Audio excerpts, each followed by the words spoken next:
ভাইয়া আসসালামু আলাইকুম। ওয়ালাইকুম আসসালাম।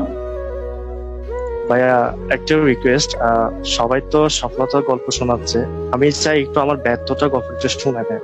যদি আপনি অনুমতি দিতেন আমি বলতে পারতাম।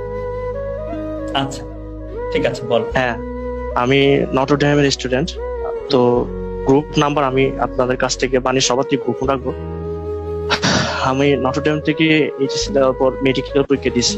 আমার মেডিকেলের মার্ক ছিল 70.25। হুম, ডেন্টালে এক্সাম দিয়েছিলাম, ডেন্টাল অতটা ভালো হয় নাই, তো ওইখানে মার্ক ছিল 68। তারপর ভাইয়া বুয়েটের প্রিলিত হয়েছিল, তো রিটেন কি বলবো আসলে, মানে এমন একটা সিচুয়েশন, বুয়েটের রিটেনের রেজাল্ট দেখে আমি অবাক।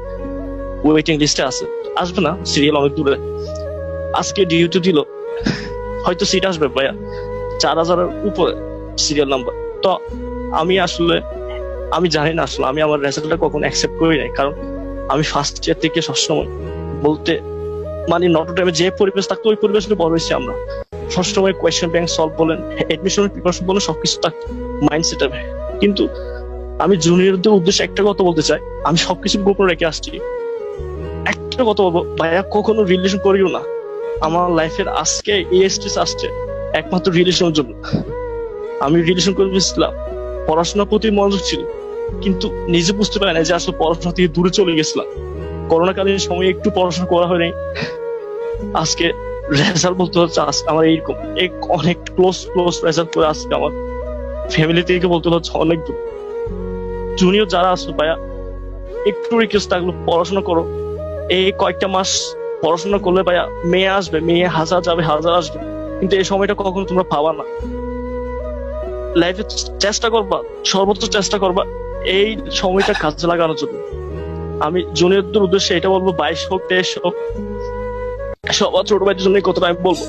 তোমরা চেষ্টা করবা, সর্বোচ্চ চেষ্টা করবা যেন পড়াশোনা এবং মা বাবার কষ্টটা দিকে থাকানোর জন্য। আমি কক্সবাজারের সন্তান ছিলাম, আমি কক্সবাজার থেকে নটরডেমে চান্স পেয়েছিলাম, অনেক গ্রামের স্টুডেন্ট ছিলাম আমি, কিন্তু আসলে বুঝি না যে আসলে এরকম যে একটা কালো জগতে যে পা দিয়ে দেবো আমি আসলে কখনো কল্পনা করিনি। তো আসলে আমি জানি না আমার কপালে কি আছে। আমি হয়তো আমার দাবিতে হয়তো সিট আসবে, আমি জানি হয়তো একটা সিট পাবো, কিন্তু যে আশা ছিল, যে ছোট থেকে বড় একটা যে স্বপ্ন নিয়ে বড় ছিল, ওইটা কখনো আমার হয়তো বা পূরণ হবে না হয়তো বা। জুনের উদ্দেশ্যে এই কথাটাই আমি বলবো যে রিলেশনটা কখনো করিও না, পড়াশোনা ঠিক মতো করিও, বা আমার কষ্ট দিয়ে তাকাও ভাইয়া। কয়েকটা মাস কষ্ট করলে তোমার সারাটা জীবন সফলতার মতো ফুল দিতে থাকবে। ধন্যবাদ ভাই, আসলে এই কথাটা আসলে আচ্ছা, বলা